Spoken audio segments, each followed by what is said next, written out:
Darling, use mom's card. She has roughly $130,000. Saved up, my son said. Giving my card to his wife without my consent, she went directly to the mall and loaded her cart with electronics, clothes, and imported perfumes. The cashier totaled up the items. $82,000. Slid the card, glanced over at the screen, and said, "Sorry, but this card is, honey." Can you imagine hearing your own son, the child you raised, casually try to steal your entire life savings? I almost dropped to my knees when I heard those words. It wasn't a robbery with a mask. It was a cold, calculated betrayal right in my own home. Use mom's card. She's got like $130,000 saved up.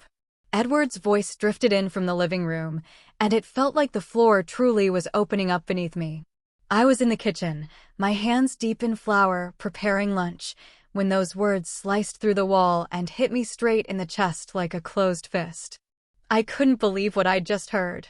My own son, the child I carried for 9 months, the one I nursed and raised alone after his father left us, he was just handing my bank card over to Grace, his wife, as if it were his own.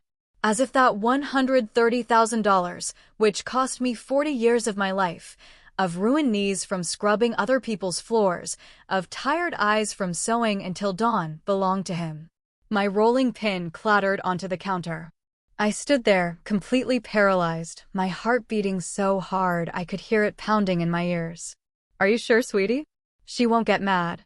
That was Grace, her voice sweet and syrupy, the one she always used when she wanted something. A voice I knew all too well after 15 years of watching her manipulate my son. Then Edward's reply came, every single word like a knife twisting in my back. "My mom won't say a thing. She lives here for free, eats our food, uses our utilities. It's the least she can do. Help us out a little. Besides, she's old now. What does she need all that money saved for? We have expenses. We have a life ahead of us." I just stared at the dough on the counter, feeling the tears well up, hot and stinging. But I swallowed them down. I wasn't going to cry. Not anymore. I had cried enough in this house over the last 20 years. Ever since Edward convinced me to sell my little house to help him with the down payment on this property that he now claimed was his alone. Free, he'd said. I lived for free in the house I helped buy. I ate for free from the food I cooked every single day. I used for free the utilities I paid for with my $500 monthly pension, which I handed over in full every month, never keeping a single cent for myself. I heard Grace's footsteps approaching the door, the jingle of her purse, the car keys. She was heading to the mall with my card in her hand, with the pin Edward had given her, with access to every dollar I had ever sweat for. "I'm off to the mall." "Josephine, need anything?" she yelled from the living room, that fake kindness in her voice, as if we were friends, as if she hadn't taken my son from me, piece by piece, all these years. "No, dear, thank you," I replied, forcing my voice to be as firm as possible, not daring to turn around, not letting her see my face. I heard the door close, the car engine start, the sound fading down the street. I sank into a kitchen chair and looked at my hands. 68-year-old hands, full of wrinkles and spots. Hands that had worked without rest since I was 14. I remembered every single one of those $130,000. Every bill had a story, a sacrifice, a surrender. The first $10,000? I saved that working as a seamstress in a workshop. I started at 6 o'clock in the morning and left at 8 o'clock at night, 6 days a week, making $20 a day. I kept it in an envelope under my mattress. It took me 3 years to save that first $10,000, eating rice and beans almost every day, without buying even a new pair of shoes. Another $20,000 came from the extra cleaning jobs I did on Sundays, the only day I was supposed to rest. Huge houses of rich families who paid me $50 for 8 hours of work. I cleaned 3 houses every Sunday. That $150? Saved completely, not a dime spent. The rest came from years and years of having no life of my own, of not buying clothes, not going to the salon, not eating out at restaurants, of saying no to everything that cost money. While other women my age went on trips with their friends or treated themselves, I was counting pennies and putting them into the bank account I opened 30 years ago. And for what? To have my own place someday. A small, modest apartment where no one could tell me I was living for free. Where I could close my door and be the master of my own space, my peace, my life. That was all I wanted. It wasn't much to ask for after 68 years in this world. But now my son, my own son, had just handed over my card as if it were his, as if I didn't exist, as if my life and my effort were worth nothing. Edward walked into the kitchen with his phone in his hand, not even glancing at me. He poured himself a glass of water and leaned against the refrigerator. My lunch for him was almost ready. "Mom, I have a meeting at 3 and I need to eat quick," he said in that tone he'd adopted lately, a tone that wasn't a question, but a command. "Almost," I replied, getting up to continue with the dough, though my legs felt shaky. "Hey, Mom." Grace went to the mall. "We needed a few things for the house," he said, still not looking up from his phone, as if it were the most normal thing in the world. I didn't answer. I kept kneading, pressing the dough harder than necessary, feeling the anger and pain churning in my chest. "Did you hear what I said?" Edward asked, finally looking at me. "Yes, I heard," I said without turning. "And any problem?" His voice held irritation now, as if I were the one doing something wrong. I turned and looked him in the eyes.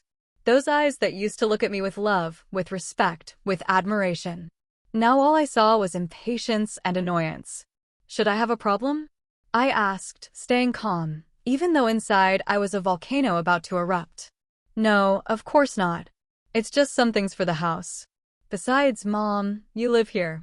It's normal for you to help with expenses from time to time," he said, and went back to his phone as if the conversation was over. "Help with expenses." He said that as if I didn't give him my entire pension every month. As if I didn't cook, clean, wash, and iron for the whole family without being paid $1. As if I hadn't dedicated the last 20 years of my life to serving them. "I understand, Mom," was all I said, and I returned to my dough. Edward left the kitchen, and I stood there, looking out the window at the small garden that I tended myself, the roses I planted, the grass I watered every morning, the tomatoes growing in the corner. All in a house my son claimed was his alone. In that moment, I made a decision. I was not going to stand by and watch them steal the only thing I had left. I was not going to let Grace spend in one day what took me 40 years to save. And I was definitely not going to continue living in a house where I was treated like a maid and not a mother. I finished preparing lunch, wiped my hands on my apron, and went straight to my room. I locked the door, pulled out my old phone, and dialed the bank's number, which I knew by heart. I waited through the rings, my heart racing. National Bank. "Good morning. This is Linda. How can I help you?" A friendly voice answered. "Good morning. I need to block my debit card immediately," I said, my voice firm. "Can you confirm your full name and account number, please?" the operator asked professionally. I gave her all my information, answered the security questions, confirmed my date of birth and address. Every second that passed, I felt my heart beat faster, as if I were committing a crime, when in reality, I was just protecting what was mine. "I understand, Mrs. Josephine. Was there a problem with the card? Did you lose it or was it stolen?" the operator asked. "Let's just say someone has it without my authorization," I replied, choosing my words carefully. "Perfect. I am now blocking the card immediately. From this moment on, no one will be able to make any transactions with it. Would you like us to send a new card to your home address?" Linda from the bank explained. "Yes, please, but don't send it to this address. I'll pick it up in person at the branch next week," I said, thinking fast. I didn't want Edward or Grace to intercept my new card. "No problem, Mrs. Josephine. Your card was blocked at 11:02 in the morning. Is there anything else I can help you with?" "No, that's everything." "Thank you very much," I said, and hung up the phone with trembling hands. I sat on the edge of my bed, the twin bed Edward had given me when I moved into this house, telling me the room was small and a larger bed wouldn't fit. I looked around my room. 10 feet by 10 feet, a bed, a small closet, a nightstand. This was my entire space in a 4-bedroom house. Grace had a full walk-in closet for herself, bigger than my entire room. Edward had his private office where no one was allowed to enter. There was a TV room, a formal dining room they only used when guests came over. And I lived in the smallest room, the one that was originally the pantry. But I hadn't complained. I never complained because he was my son, because I loved him. Because I thought that one day he would see me as his mother again and not as a burden. How naive I was. I heard Edward's phone ring in the living room. His voice answering, then silence. Then his voice got louder, more agitated. What do you mean it's blocked? That's impossible. My mom never blocks anything. She doesn't even know how to use those bank things. Edward said, and I could hear the frustration in his tone. I stayed still, holding my breath, listening. Grace, wait, let me call my mom, Edward said. Seconds later, he was knocking on my door. Mom, are you in there? I need to talk to you urgently. Coming, I said, waiting a few seconds before opening the door, pretending I was busy. I opened it, and there was Edward, phone in hand, with that anxious expression he got when things didn't go his way. Mom, Grace just called me from the mall. She says your card isn't working, that it's showing as blocked. Did you block it? He asked directly, no beating around the bush. I looked him in the eyes, and for the first time in 20 years, I wasn't afraid to tell the truth. Yes, I blocked it, I replied calmly. What? Why would you do that? Grace is at the checkout with a cart full of things. She's being completely embarrassed. Edward said, raising his voice. I didn't give her permission to use my card. That money is mine, I said, maintaining my composure. Mom, don't start with that now. Grace was just going to buy a few things we need for the house. It's not a big deal. Call the bank and unblock the card right now, Edward ordered with that authoritarian tone he had developed over the years. No, I said simply. Edward fell silent, looking at me as if he couldn't believe what he had just heard. It was probably the first time in 2 decades that I had said no to him. What do you mean no, Mom? You're not understanding. Grace is waiting at the mall with $82,000 worth of purchases. Do you have any idea how embarrassed she is right now? Edward said, his face now red with anger. $82,000, I repeated slowly, feeling the words burn my throat. Edward, she was going to spend $82,000 of my money without even asking me. It's for the house, Mom. A new TV, a living room set, appliances that we need to replace. It's not like it's just for her, Edward explained, as if that justified everything. I did not authorize those expenses. I saved that money working for 40 years. It's not family money. It's my money, I said with a firm voice, though I was shaking inside. Mom, you live in this house. You use the electricity, the water, the gas, the internet. All of that costs money. Or do you think it's free? It's only fair that you contribute, Edward said, crossing his arms. I give you my entire pension every month. $500 that you never give back. I cook, I clean, I wash, I iron. Isn't that contributing? I asked, feeling my voice break.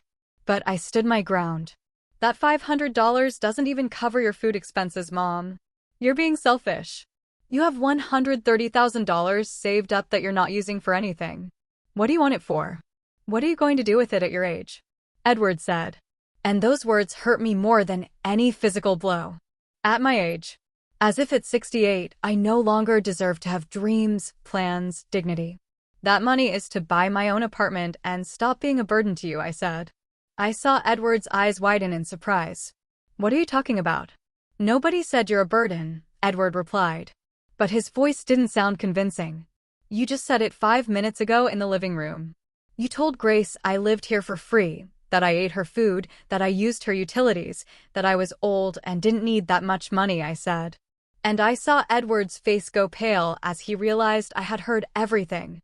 There was a long, uncomfortable silence. Edward opened his mouth several times, as if trying to find words, but nothing came out. Mom, I didn't mean it like that, he finally said, but without looking me in the eye. But you said it, and you thought it. And right now you're more worried about Grace's embarrassment at the mall than the fact that she tried to spend $82,000 of my dollars without my permission. I felt the tears trying to escape, but I kept holding them back. She's my wife, Mom. It's normal for me to defend her, Edward said. And I'm your mother. Isn't it normal for you to defend me? I asked. The question hung in the air between us like a ghost. Edward fell silent again. He looked at his phone, then at me, then back at the phone. I could see the conflict on his face. The battle between his conscience and his loyalty to Grace. Mom, please just unblock the card for today. Grace is already there. She's already picked everything out. We can't leave her looking like a fool. We can talk about this calmly later, Edward said in a softer tone, now trying to manipulate me with guilt. No, Edward. And tell Grace to come home. The three of us need to talk, I said with a firmness I didn't know I had. Mom, don't make this bigger than it is. Please, Edward pleaded. I didn't do anything. You're the ones who took my card without permission. You're the ones who were planning to spend my money as if it were yours. I'm just protecting what belongs to me, I said, and I took a step back to close my bedroom door. Edward stood in front of my closed door. I heard him knock gently with his knuckles. Mom, open up, please. Don't be mad, he said in that voice he used when he was a boy and did something wrong. The voice that used to melt my heart, but now just made me angry. I didn't answer. I sat on my bed and waited. I heard his footsteps walking away. I heard him talking on the phone with Grace in a low voice. I heard him explain that I had blocked the card. I also heard Grace's screams from the other end of the phone, so loud they came through the receiver. Your mother is crazy. I'm standing here like an idiot in front of all these people. The cashier already called the manager. This is humiliating. Grace screamed. And I didn't feel a single ounce of guilt. Let her feel embarrassed. Let her feel what it's like when someone makes you look bad. I had felt embarrassed for 20 years. Every time I was introduced as the mom who lives with us at family gatherings. Every time Grace told her friends that I helped around the house as if I were the maid. Half an hour passed before I heard Grace's car pull up. The door slammed open so hard it shook the walls. I heard her heels clicking on the hardwood floor, the sound that always announced a storm. Where's your mother? Grace asked in a voice full of venom. Grace, calm down. Let's talk about this calmly, Edward said, trying to appease her. Calmly? Calmly. Your mother put me through the biggest embarrassment of my life. There were like 20 people watching while the cashier tried to run the card over and over. I had to leave everything there and run out. Grace screamed, and I could picture her perfectly with her red face and her hands waving in the air. I know, honey. I know. But she heard what we talked about this morning.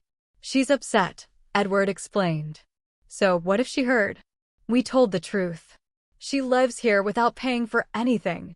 The least she can do is help us when we need it. It's not fair that she has $130,000 saved up while we're killing ourselves, working and paying all the bills for this house, Grace said. And every word confirmed what I already knew. To her, I wasn't a person. I was a source of money. I got up from the bed and opened my bedroom door. I walked towards the living room where they were both standing.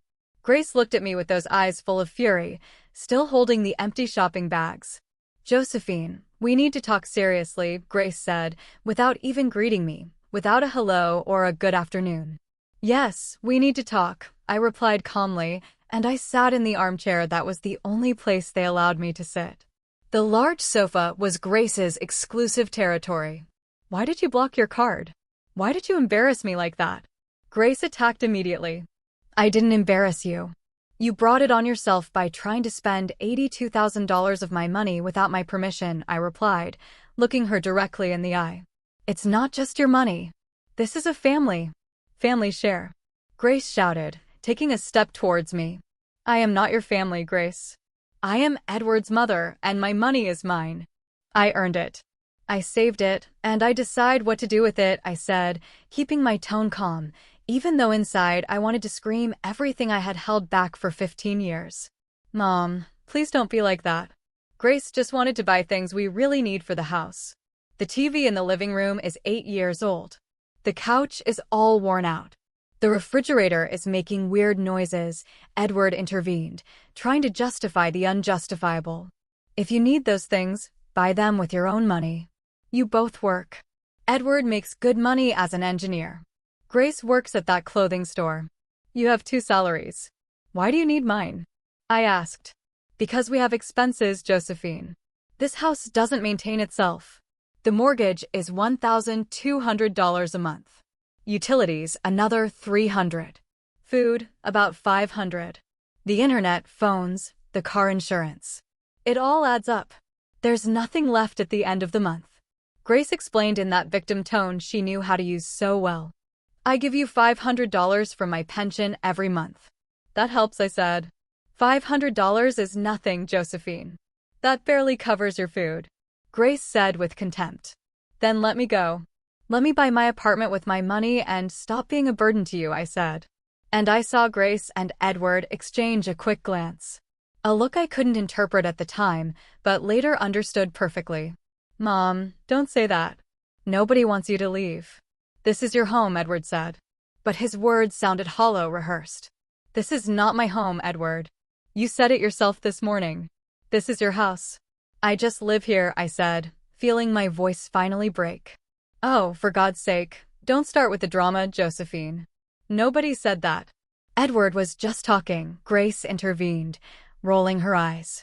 He did say it, and he's right. That's why I want to leave. I want my own place where I'm the owner, where I pay my own bills, where nobody makes me feel like I'm a burden, I said. And the tears finally started to roll down my cheeks. Mom, you can't live alone. You're 68 years old. What if you get sick? What if you fall? Who's going to take care of you?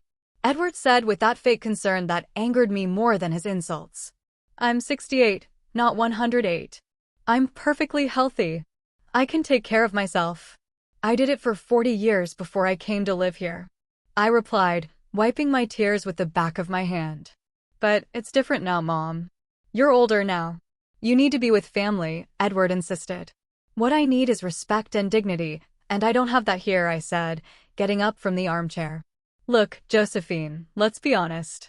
Grace began, crossing her arms. You have nowhere to go. You have no other family. Your friends are in the same boat as you, or worse. You have no one. If you leave here, you'll end up alone in some sad little apartment, eating alone, watching TV alone, dying alone. Is that what you want? Her words were like slaps in the face, each one designed to destroy what little self-esteem I had left. And the worst part was, she was right about something. I didn't have much family. My sister had died 5 years ago, my parents decades ago. My few friends were scattered, each with her own life, her own problems. I'd rather be alone and at peace than accompanied and miserable, I replied. And I was surprised by my own bravery. Oh, how dramatic. Nobody's making you miserable, Josephine. We're giving you a roof over your head, food, company. But of course, nothing is ever enough for you. Grace said sarcastically. You don't give me anything. I pay with my pension, with my work in this house, with my dignity. I said, raising my voice for the first time. Your pension doesn't even cover half of what you cost us here. And washing a few dishes and sweeping a little isn't work. Anyone can do that. Grace shouted, completely losing her composure. Then anyone can do it. Hire someone. I'm leaving, I said, and walked towards my room. You're not going anywhere, Mom. Stop being ridiculous. Edward yelled after me. I locked myself in my room and heard the two of them continue arguing outside. Grace blaming Edward for being weak with me. Edward trying to calm her down. Both of them talking about me as if I were a problem to be solved and not a person. I sat on my bed for hours, listening as the house gradually returned to its usual silence. Grace had locked herself in her room, slamming the door. Edward tried knocking on my door 2 more times, but I didn't answer. I had nothing more to say to him at that moment. When night fell and the house was completely silent, I took out my old phone and dialed the only number I knew would comfort me. Linda, my lifelong friend, the only person who truly knew me. Josephine, what happened? It's almost 10 o'clock at night, Linda answered with a worried voice. And then I broke down. I told her everything, from the conversation I overheard in the morning to the fight with Grace, from the $82,000 they tried to spend, to the hurtful words about my age and my loneliness. Linda listened without interrupting, letting me cry and vent like I hadn't in years. Josephine, listen to me carefully, Linda said when I finally ran out of words. Tomorrow morning, you're coming to my house. You can stay with me as long as you need while you look for your apartment. You can't stay there anymore. That house is killing your soul. Linda, I can't impose on you like that. You live in a small apartment. There's no space, I said between sobs. I have a sofa bed in the living room that's more comfortable than being in that house where they don't value you. Tomorrow, Josephine, tomorrow you pack what you need and you come here. It's not a suggestion, it's an order, Linda said with that firmness she always had when she knew I needed a push. I barely slept that night. I stared at the ceiling of my small room, remembering how I had ended up in that place 20 years ago. Edward had just married Grace and told me they wanted to buy a bigger house, but they couldn't afford the down payment. I had sold my small apartment, that two-bedroom apartment I had bought with so much effort, and I gave the money to Edward. $50,000 that represented my entire life's work up to that point. It's a loan, Mom. I'll pay you back in 2 years when I get a raise. Edward had promised me, his eyes shining with excitement. But 2 years passed, then 5, then 10. And the loan was never mentioned again. When I brought it up, Edward would get annoyed, saying he gave me a roof and food, that it was worth more than the $50,000. Now I understood that I had been a fool. I had trusted my son blindly, and he had abused that trust. Worse, I had allowed it for 2 decades because I was afraid of being alone. Afraid that Edward would reject me, afraid of losing the only direct family I had left. But the fear of loneliness couldn't be stronger than my dignity. I couldn't keep living like this. When Friday morning came, I got up earlier than usual. I prepared breakfast as always, left everything ready on the table. But this time, I didn't stay to serve them. I showered, got dressed in my best clothes, and started packing my things into the 2 old suitcases I had stored at the back of the closet. I didn't have much: modest clothes, a few shoes, photographs, important documents, and the small wooden box where I kept the few pieces of jewelry I owned: my mother's wedding ring, a pair of silver earrings my sister gave me, a thin chain I bought with my first paycheck. Everything fit into 2 suitcases. I heard when Edward and Grace got up. I heard their voices in the dining room eating the breakfast I had prepared. Neither of them knocked on my door to see how I was. Neither asked if I had slept well. It was as if I didn't exist unless they needed something. I waited for them both to leave for work. Edward left first at 8:30, as always. Grace left at 9 o'clock. When I heard her car's engine fade away, I took my suitcases out of the room. I walked through the house one last time, looking at every corner I had cleaned thousands of times. The kitchen, where I spent countless hours cooking for a family that barely said thank you. The living room, where I could never sit comfortably because that was Grace's space. The dining room, where I always sat in the corner, in the least comfortable chair. I left the house keys on the dining room table. Next to them, I left a note I had written during the night. Edward, I'm leaving. I can't keep living in a house where my only value is my money. Thank you for these 20 years, but I need to get my dignity back. Don't look for me. When I have my new apartment, I'll send you the address. I love you, but I love myself more. Mom. I called a cab and waited outside with my 2 suitcases. The next-door neighbor, Mr. Ernest, was watering his garden and looked at me curiously. Good morning, Josephine. Going on a trip? He asked kindly. Something like that, Mr. Ernest. Something like that, I replied with a smile that didn't reach my eyes. The cab arrived in 10 minutes. The driver, a young man in his 30s, helped me with the suitcases. Where to, ma'am? He asked. I gave him Linda's address and looked out the window the whole way, watching the streets of the city where I had lived my entire life go by. Every block took me further away from Edward and Grace. And strangely, instead of sadness, I felt something like relief. Linda was waiting for me at the door of her building. When I arrived, she hugged me so tight I could barely breathe. And that hug made me cry again. But this time, they weren't tears of pain, but of gratitude. You're here. You're safe now, Linda whispered as she stroked my hair as if I were a child. Her apartment was small, as she had said. A living dining room, 1 bedroom, a kitchen, and a bathroom. But it was clean, tidy, and above all, it was filled with peace. There was no tension in the air, no looks of contempt, no hurtful words waiting to attack. The sofa bed is all yours. It's not much, but it's comfortable, and this house is your house as long as you need to stay, Linda said, showing me where I could put my things. Linda, I don't know how to thank you for this, I said with a broken voice. You don't have to thank me for anything. That's what friends are for. Besides, you'll keep me company. Ever since I became a widow 3 years ago, this house has been too quiet, Linda said with a warm smile. We spent the rest of the morning organizing my things. Linda gave me space in her closet, showed me where everything was in the kitchen, made me feel welcome in 1,000 small ways. At 1 o'clock in the afternoon, my phone started ringing. It was Edward. I didn't answer. He called again and again and again. Finally, he left a voicemail. Mom, where are you? I came home for lunch and you're not here. I saw your note. Please call me. I'm worried. Worried.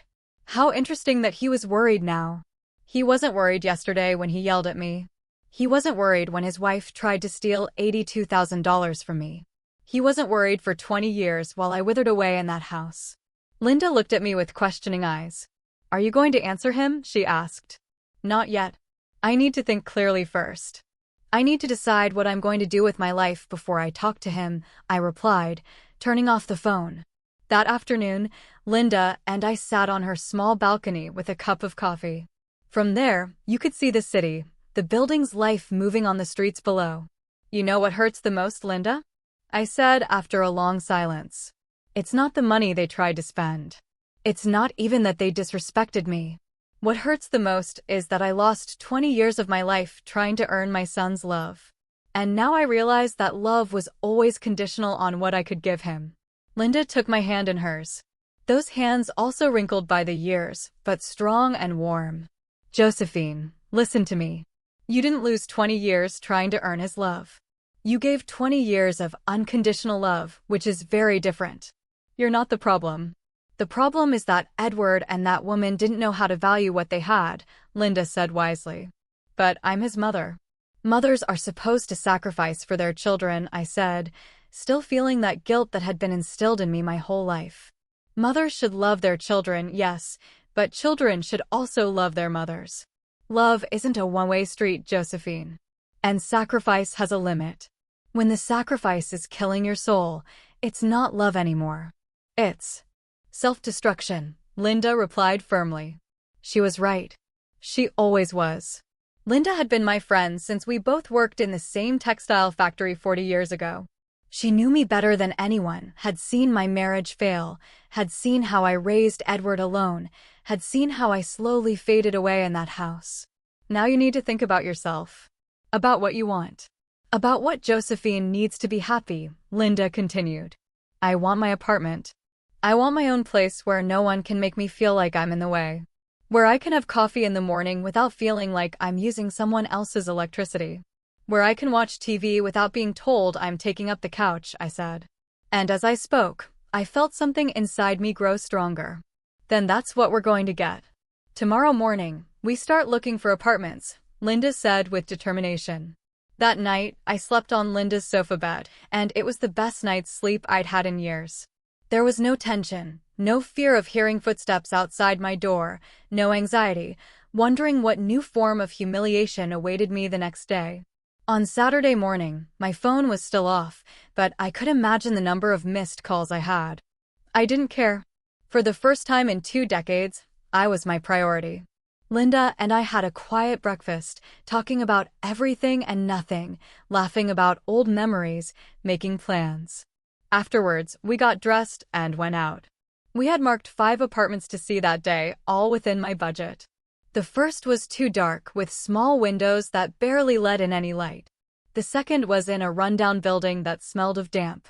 The third was perfect, but it was on the 4th floor without an elevator, and my knees weren't what they used to be. The 4th had plumbing issues the owner didn't want to fix. But the 5th stole my heart the moment I walked in.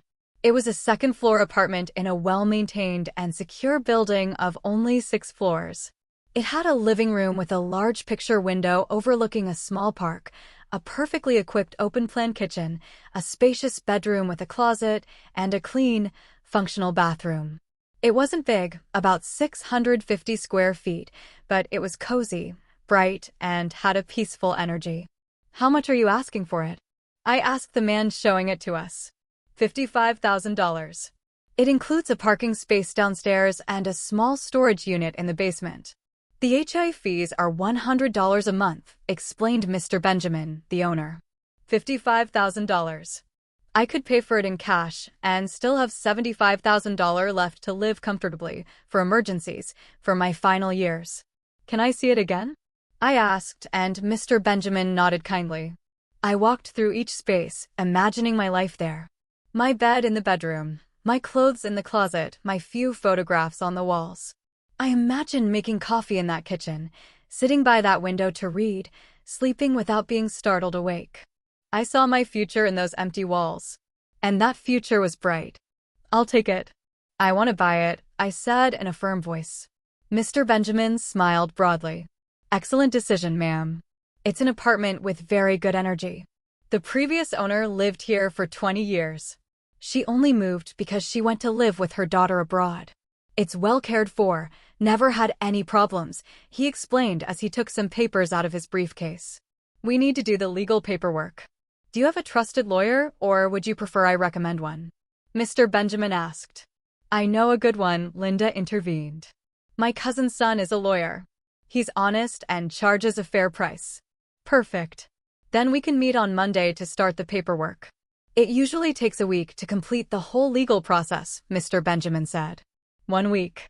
In 1 week that apartment would be mine. My name would be on the deed. I would be a homeowner, not a burden living for free in someone else's house. We left the apartment with a signed agreement and a $5,000 down payment that I paid by check. Linda and I hugged on the street like two excited little girls. You did it, Josephine. You're going to have your own place. Linda shouted, not caring who heard us. I did it. I repeated, feeling a huge smile spread across my face. I really did it. We returned to Linda's apartment, euphoric, making decorating plans, talking about what furniture I would need to buy, what things I could get secondhand to save money. It was then, in the midst of that happiness, that I decided to turn on my phone. I had 32 missed calls from Edward, 17 from Grace, and over 40 text messages. The messages started out worried. Mom, where are you? Please answer. We're frantic. But then the tone changed. Mom, this is ridiculous. Stop the drama. We need to talk about important things. And the last ones were outright threatening. If you don't answer, I'm going to the police. This is abuse towards us. You're going to have to come back. You have nowhere to go.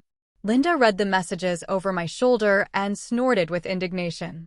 That boy has lost his mind. Abuse towards them? He says, as if they haven't been abusing you for years. Linda said, shaking her head. I have to talk to him, but by text. I don't want to hear his voice yet, I said, taking a deep breath. I sat on the sofa and wrote a long message, choosing each word carefully. Edward, I'm fine. I'm in a safe place with a friend. I needed to get out of that house to recover my mental health. For 20 years, I lived feeling like a burden. And yesterday's incident was the last straw. I bought my own apartment. I'm moving in a week. This isn't a punishment for you. It's a decision of self-love for me. When I'm settled, I'll give you my address and we can talk calmly. I love you, but I have to do this. Mom. I pressed send before I could change my mind. I saw the 2 check marks indicating the message was delivered. Then I saw them turn blue, indicating he had read it. The 3 dots appeared, indicating Edward was typing. They disappeared. They appeared again. Disappeared again. Finally, his reply came. Mom, this is crazy. You can't just buy an apartment like that. Who's going to take care of you? Who's going to help you if you get sick? Have you thought about that? Besides, Grace is very upset. She says you owe her an apology for the embarrassment at the mall. We need you to come home and talk about this like adults. I read the message 3 times. No apology from him. No acknowledgement of what they had done. Just more manipulation. More attempts to make me feel guilty. More fake concern disguised as love. Are you going to answer? Linda asked. Yes, I said and wrote a short but clear reply. Edward, I'm 68 years old, not 98. I can take perfectly good care of myself and I don't owe Grace any apology. She tried to spend $82,000 of my money without my permission. If anyone should apologize, it's you two. We'll talk when I'm ready. Mom. After sending that message, I turned the phone off again. I didn't want to keep reading his attempts at manipulation. Linda was right when she said I needed space to think clearly, and that was impossible with Edward bombarding me with messages designed to make me feel guilty. Sunday was a day of absolute peace. Linda and I went to church in the morning, something I hadn't been able to do in years because Sundays were when Grace organized her big family breakfasts, and I had to cook for everyone. Afterwards, we walked through the flea market, looking at secondhand furniture and things for the house. I found a small but beautiful dining table made of solid wood for only $80. The seller helped me load it into the taxi. I also bought a set of pots in good condition for $30, some plates and glasses, and towels for the bathroom. Linda insisted on buying me a new set of sheets she saw in a store. So you can start your new life with new clean sheets, with no history, Linda said as she paid. And I couldn't help but cry again, but this time from emotion. We stored everything in the storage unit of Linda's building, waiting for the day I could move into my new apartment. Everything I bought, every object I set aside for my new life, was another step towards my freedom. On Monday morning, I met with the lawyer, Linda's cousin's son. His name was Ferdinand, a man of about 45, serious but kind. He reviewed all my documents, verified the legal status of the apartment, and explained each step of the process. Mrs. Josephine, everything is in order. The apartment has no debts, no liens. Mr. Benjamin is the sole legitimate owner. We can close the sale next Friday. Are you sure you want to pay in cash? You could get a mortgage if you prefer not to use up so much of your capital, Ferdinand explained. No, I want to pay in cash. I want it to be completely mine. No debts, no mortgage. I've waited my whole life for this moment, I said with conviction. I understand. Then on Friday at 10 o'clock in the morning, we'll meet here in my office to sign the deeds. You'll need to bring the payment for $50,000 plus $5,000 for notary fees and taxes. The $5,000 down payment you already made will be deducted from the total, Ferdinand explained, showing me all the papers. $55,000 in total. Less than half of my savings. I could do it, and I would. I left the law office feeling stronger than ever. I walked through the city, observing everything with new eyes, the shops, the parks, the buildings. Everything looked different when you knew you were building your own life and not just surviving in someone else's. When I got back to Linda's apartment, I briefly turned on my phone to check messages. Edward had sent only one more, and the tone had completely changed. Mom, I talked to Grace. She's willing to apologize if you do, too.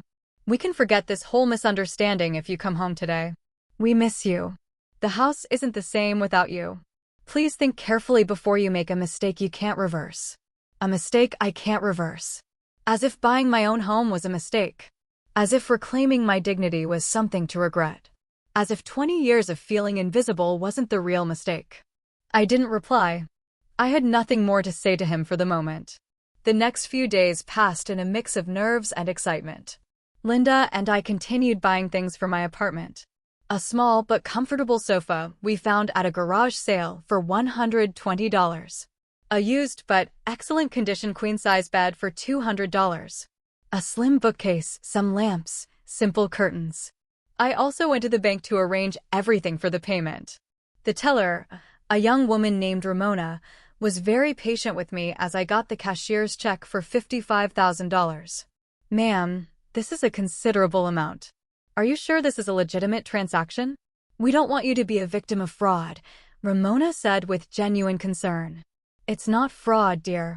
I'm buying my first home at 68, I replied with pride. Ramona smiled broadly. That's beautiful, ma'am. Congratulations. My grandmother also bought her house at 70 after divorcing my grandfather. She told me they were the best years of her life, Ramona shared as she processed the check. Her words gave me hope. It wasn't too late. It was never too late to start over. On Thursday night, the day before signing the deed, Edward showed up at Linda's building. I don't know how he got the address. He probably found out through an acquaintance or followed some clue. He buzzed the intercom insistently until Linda answered. Who is it? Linda asked in a dry tone. It's Edward, Josephine's son. I need to speak with my mom. I heard his voice through the small speaker. Linda looked at me, asking with her eyes what I wanted to do. I took a deep breath. Let him come up, but you stay here with me. Linda nodded. Minutes later, Edward was knocking on the apartment door.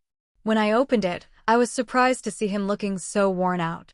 He had deep dark circles under his eyes. His clothes were wrinkled. His hair was messy. He didn't look like the successful engineer he pretended to be. "Mom," he said, and his voice broke a little. "Edward," I replied, without moving from the doorway, without inviting him in. "Can we talk?" he asked, looking inside the apartment where Linda stood with her arms crossed like a guardian. "Here is fine," I said. Edward sighed and ran a hand through his hair. "Mom, this got out of control. I know Grace and I were wrong. We shouldn't have taken your card without permission. But you didn't have to leave like that, without warning, leaving us worried." Edward began with that tone he used when he wanted to seem reasonable, but was really just trying to manipulate. "Edward, I left you a note explaining exactly why I was leaving. It wasn't impulsive. It was necessary," I replied, keeping calm. "But Mom, we're family. Families forgive each other. Families solve their problems together, not by running away," Edward said, taking a step closer. "Families also respect each other, Edward. And you haven't respected me in years. It's just that I was so used to the mistreatment that I stopped noticing," I said, feeling the words come out with more force than I expected. "Mistreatment, Mom? We never mistreated you. We gave you a roof, food, everything you needed." Edward protested, raising his voice. "You gave me a room the size of a pantry. You made me feel like every bite of food I ate was a favor. You treated me like a maid and not a mother. And when I saved money from 40 years of work, you tried to steal it," I said. And each word was like releasing a weight I had carried for too long. "We weren't going to steal anything. It was just going to be some things for the house where you also live." "It's not stealing, Mom. It's sharing as a family," Edward shouted, losing his composure. $82,000 isn't sharing, Edward. It's stealing. And I never authorized that expense, I replied without raising my voice, which seemed to frustrate him even more. "Fine. Okay, I admit it was a lot. Grace got excited seeing all those things on sale, but we can fix this. Come home, and I promise that none of this will ever happen again," Edward said, changing tactics, now with a pleading tone. "I'm not coming back, Edward. Tomorrow, I sign the deed to my new apartment. I'm moving this weekend." "I've already made my decision," I said, and I saw his face go from pleading to shock. "You already bought an apartment without consulting me? Mom, that's crazy. What if you got scammed? What if it's a bad deal?" "I should have checked those things with you," Edward said, almost panicking. "I have a notary, a lawyer. Everything is legal and verified. I didn't need your permission, Edward. I'm a 68-year-old adult with full mental capacity.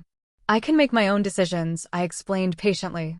Edward was silent for a moment, processing what I had just told him. I saw his eyes darting around quickly, calculating, thinking about his next move. "And the money? How much do you have left after buying that apartment?" he asked. And there it was. The real reason for his visit. He wasn't here for me. He was here for my money. "That's none of your business, Edward," I replied firmly. "Of course it's my business. I'm your son, your only family. I have a right to know how you're managing your finances. At your age, you can make errors in judgment," Edward said with that patronizing tone that bothered me so much. "At my age, I have more experience and wisdom than you.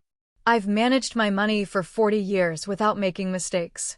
I'm not going to start now," I said, crossing my arms. "Mom, let's be honest. That money is also a little bit mine. I've supported you for 20 years. I've given you a house, food, utilities. That has a value. If we calculated, I probably owe you little to nothing," Edward said.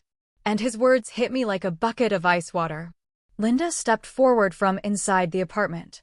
"Young man, I think it's time for you to leave. You heard your mother. She's made her decision, and you have no right to her money." Linda intervened with a firm voice. "You stay out of this, ma'am. This is between my mom and me," Edward replied rudely. "This is my house, and I can get involved whenever I please, and I'm going to ask you to leave right now or I'm calling security," Linda said, taking out her phone. Edward looked at me with a mixture of anger and desperation. "Is this what you want, Mom? To break up our family? To let strangers get between us? He asked, pointing at Linda. Linda is not a stranger. She's been my friend for 40 years. She's been by my side in times when you didn't even exist. And no, Edward, I'm not breaking up the family. The family broke when you stopped seeing me as your mother and started seeing me as your ATM, I said, feeling tears threaten to spill. But I held them back. I can't believe you're doing this. Grace was right about you. She said you were selfish, that you only thought about yourself, and I defended you. What a fool I was. Edward said with venom in every word. Those words hurt more than I wanted to admit. But they also confirmed what I already knew. Grace had poisoned my son against me for years, and he had let her. If that's what you think of me, then it's better that I get out of your life. I don't want to be a burden to anyone, I said with a trembling voice. Fine, perfect. Go to your apartment. Live alone. But don't come running when you get sick or need help. Don't come back when you realize you've made a mistake. Edward said, turning to leave. Edward, I called out, and he stopped without turning around.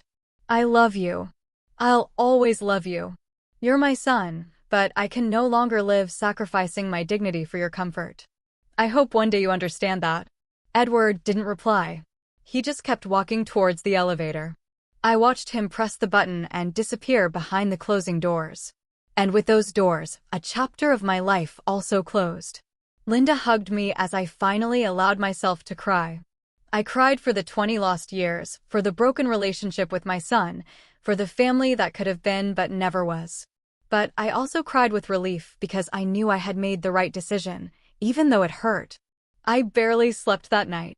I tossed and turned on the sofa bed, replaying the conversation with Edward, questioning if I had been too harsh, wondering if I should have given him another chance. But every time I thought about going back, I remembered the 20 years of small and large humiliations. I remembered the attempted theft. I remembered all the times they made me feel invisible. No, I couldn't go back. For the first time in my life, I had to choose myself. Friday dawned sunny and beautiful, as if the universe was celebrating with me. Linda and I dressed in our best clothes. She insisted on accompanying me to the lawyer's office. This is one of the most important days of your life, Josephine. You're not going to live it alone, Linda said as she put on her cream-colored silk blouse, the one she reserved for special occasions. We arrived at the office 15 minutes early. Mr. Benjamin was already there along with Ferdinand, the lawyer. They both greeted us with smiles. Good morning, Mrs. Josephine. Ready to be a homeowner? Ferdinand asked warmly. More than ready, I replied with a huge smile. The process took almost 2 hours. I had to sign so many papers I lost count: deed certificates, affidavits, receipts. Ferdinand patiently explained each document, making sure I understood exactly what I was signing.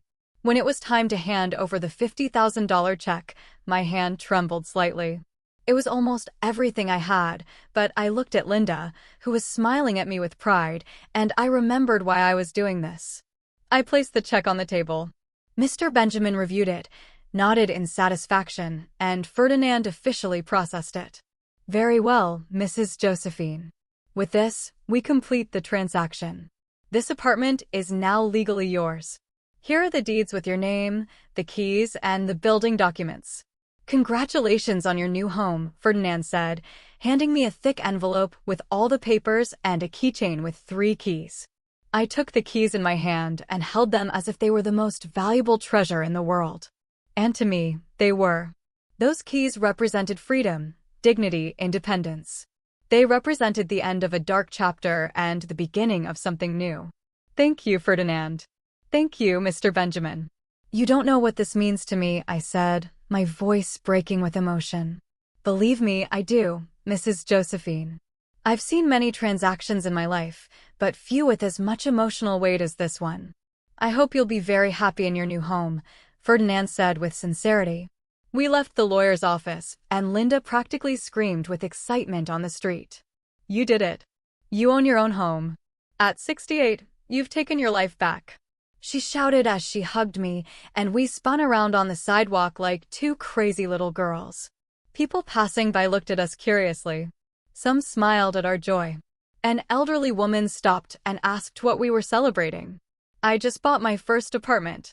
I told her with pride. Oh, how wonderful. Congratulations, dear. It's never too late to fulfill your dreams, the woman said with a warm smile before continuing on her way. Linda and I went straight to the apartment. I wanted to see it again, now that it was officially mine. I opened the door with trembling hands, put the key in the lock, turned it, and pushed. The apartment was exactly as I remembered it, empty, smelling clean, filled with light pouring in through the large window. But now it looked different. Now it wasn't just a nice space. It was my space, my home. I walked slowly through every corner, touching the walls, imagining where I would put each piece of furniture, visualizing my life there. The table by the window where I would have coffee every morning. The sofa in front of the TV where I would rest without fear of someone telling me I was in the way. The bed in my room where I would sleep in peace. It's perfect, Josephine. It's absolutely perfect, Linda said with tears in her eyes. Yes, it is, I replied, also crying, but this time from pure happiness. We spent the rest of the day cleaning the apartment from top to bottom, even though it was already quite clean. But I wanted it to be spotless before I brought my things in. Linda brought cleaning supplies, rags, brooms, and we worked together like in the old days when we were young and cleaned other people's houses. On Saturday morning, Linda organized a small army of help. She called her niece Antonia, a strong 30-year-old who worked for a moving company. Antonia arrived with her truck and 2 friends who helped us move all the furniture we had bought during the week. It was beautiful to see my empty apartment fill up with life. The dining table looked perfect by the window. The sofa fit exactly in the living room. The bed looked majestic in my room with the new sheets Linda had given me. Every object in its place, every space designed for my comfort. Antonia and her friends were incredibly kind. They refused to charge me for the full move. Mrs. Josephine, any friend of my Aunt Linda is a friend of ours. Just pay us for the gas and we're good, Antonia said with a genuine smile. I gave them $100 despite their protests. It was the least I could do for their help and kindness. By noon, the apartment was completely set up. It wasn't luxurious or modern, but it was cozy and functional. The curtains we bought gave it a warm touch. The few photographs I had, now framed and hanging on the walls, gave it personality. My plants on the small balcony brought it to life. Linda insisted on staying to help me organize the kitchen. We arranged the pots, plates, glasses, and cutlery. Every cabinet had its purpose. Every space was optimized. Tomorrow, we'll go to the market and buy food to fill your refrigerator, Linda said as she wiped the shelves before putting the plates away. Linda, you've already done so much for me. I don't know how I'll ever repay you, I said, feeling overwhelmed by her generosity. You're not going to repay me anything. Friends don't get paid. They support each other. Besides, you'd do the same for me, Linda replied, hugging me. She was right. I would, but that didn't make me feel any less grateful. That night, my first night in my own apartment, Linda went home after making sure 1,000 times that I would be okay on my own. I stood in the middle of my living room, looking around, still unable to believe that all of this was mine. I made myself a cup of tea in my kitchen, using my teapot, my cup, my water. I sat in my armchair by my window and looked outside. The park was lit with faint streetlights. Some people were walking their dogs. Others were simply enjoying the cool night. For the first time in 20 years, I felt no anxiety. There was no tension in the air. There was no fear of hearing footsteps approaching with complaints or demands. There was only peace, silence, freedom. I allowed myself to cry again. But these tears were different. They were not of pain or anger. They were of relief, gratitude, and hope. I had managed to get out. I had managed to save myself. Sunday was the most peaceful day I'd had in years. I woke up without an alarm, letting my body rest as much as it needed. It was 9 o'clock in the morning when I finally opened my eyes, and the first thing I saw was the ceiling of my own room in my own house. I got up slowly, without rushing. I made coffee in my kitchen, using the coffee maker I found at a garage sale. The aroma filled the entire apartment and made me smile. I took my cup to the window and sat there for an hour, just looking, thinking, feeling. Linda arrived at noon as she had promised, bringing a huge pot of chicken soup she had made in the morning. "So, you'll have food for the whole week." "And I also brought fresh bread from the bakery," Linda said, coming in with her full bags. We had lunch together at my new table, chatting about everything and nothing. She told me about her family, about her plans to visit her daughter next month, about the new series she was watching on TV. Simple, everyday conversations, beautiful in their normality. "Have you heard anything from Edward?" Linda asked cautiously as we washed the dishes. "No, and I don't expect to. He made it very clear that he thought I was selfish for making this decision. He probably needs time to process it. Or maybe he'll never understand. Either way, I can't do anything about it now," I replied, drying a plate. "Does it hurt?" Linda asked, looking at me directly. "A lot. He's my son. It will always hurt. But the pain of losing him is less than the pain of losing myself," I said honestly. Linda nodded with understanding and said nothing more on the subject. There was nothing more to say. The following days were about adapting. I learned the routines of my building, met some neighbors, discovered the nearby shops. There was a market 2 blocks away that sold fresh fruits and vegetables.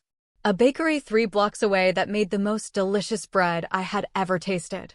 A pharmacy on the corner run by a kind lady named Grace.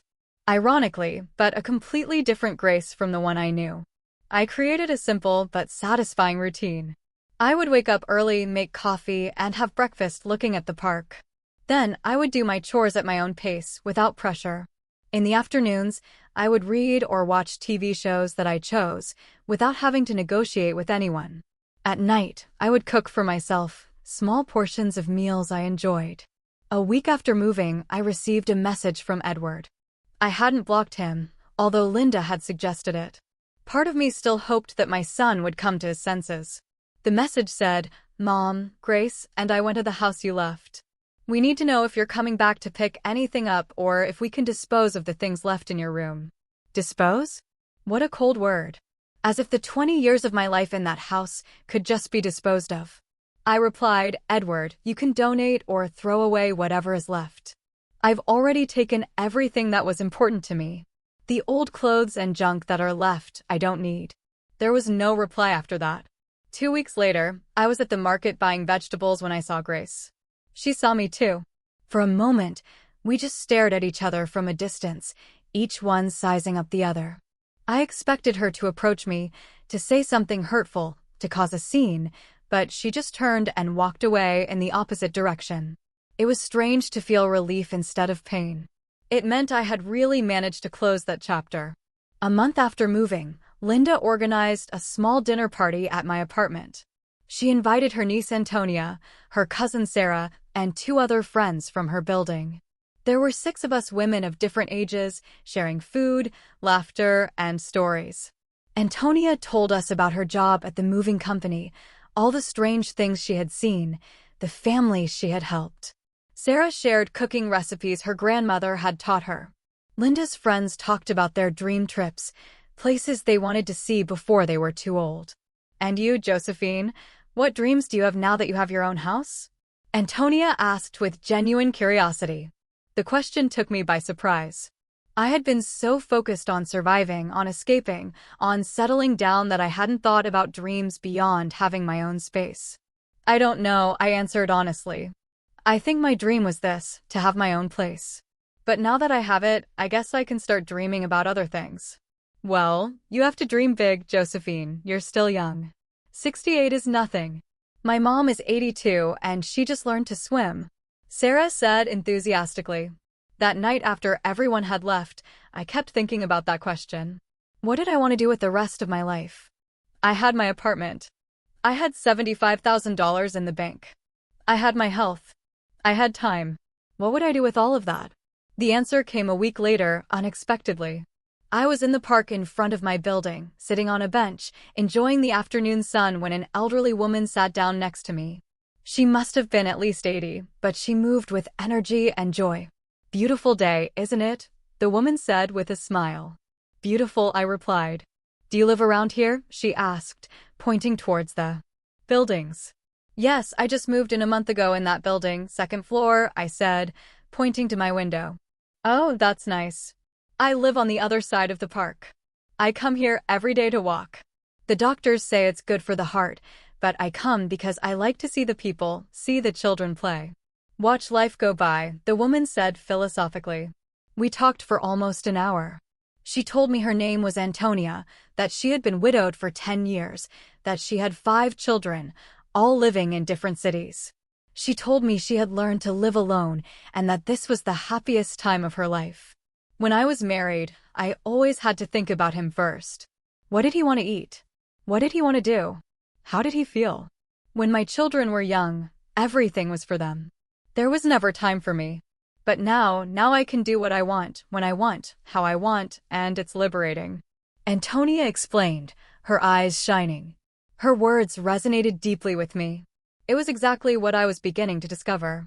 The following months were of pure rediscovery. I enrolled in a knitting class at the community center, something I had always wanted to do but never had time for. I met a wonderful group of women, all in similar situations, all rediscovering who they were beyond being mothers, wives, or caregivers. I also started walking every morning in the park, half an hour each day. That became my sacred time. I listened to the birds, felt the fresh air, watched the city wake up. It was meditative, healing. Linda and I developed a routine of having lunch together every Wednesday, alternating between her apartment and mine. Those lunches became the highlight of my week.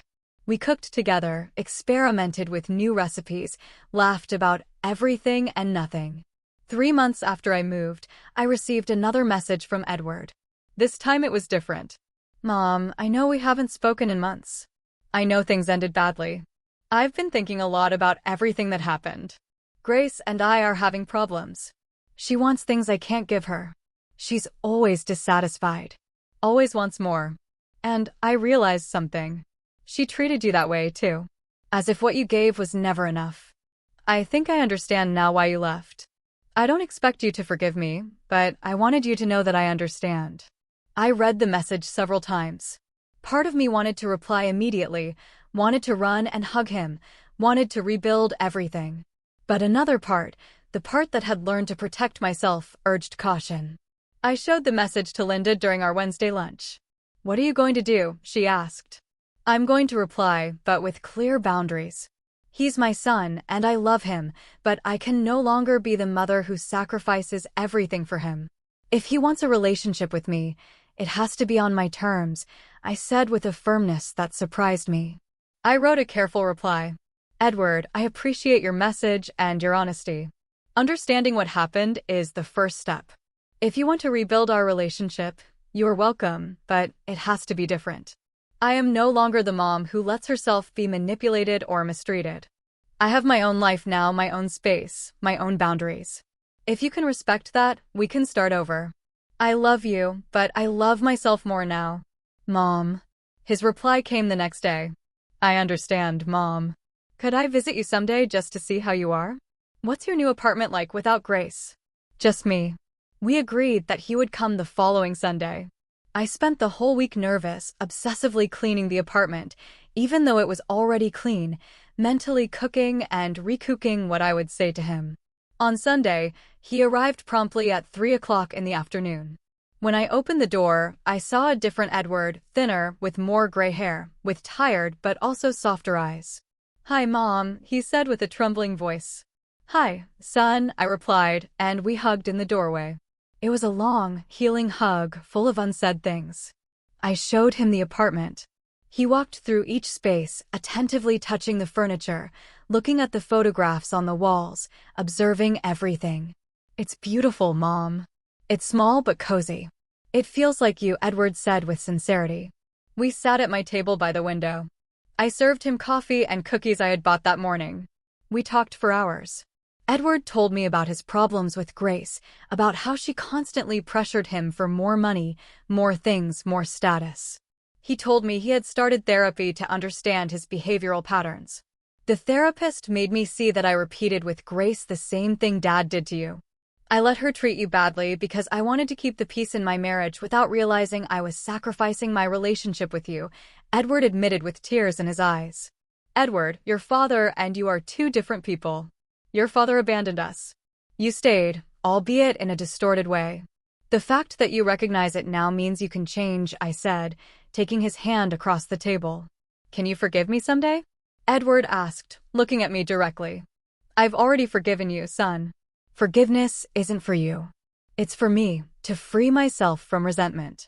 But forgiveness doesn't mean forgetting or going back to how we were.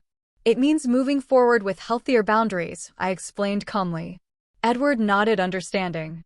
Does Grace know you're here? I asked. Yes, she didn't like it, but I no longer give her the power to decide over my relationships.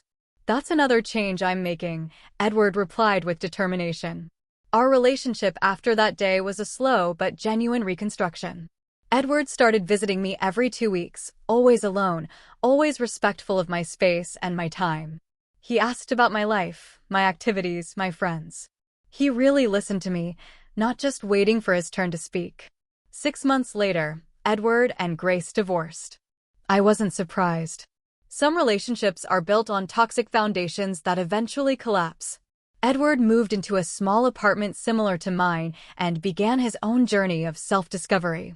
Today, a year after moving into my apartment, I'm sitting in my armchair by the window, watching the sunset over the park. I have $75,000 in the bank untouched. My apartment is fully paid off. My $500 monthly pension covers my basic expenses. I live modestly, but with dignity. Edward comes to visit me every 2 weeks. Our relationship isn't perfect.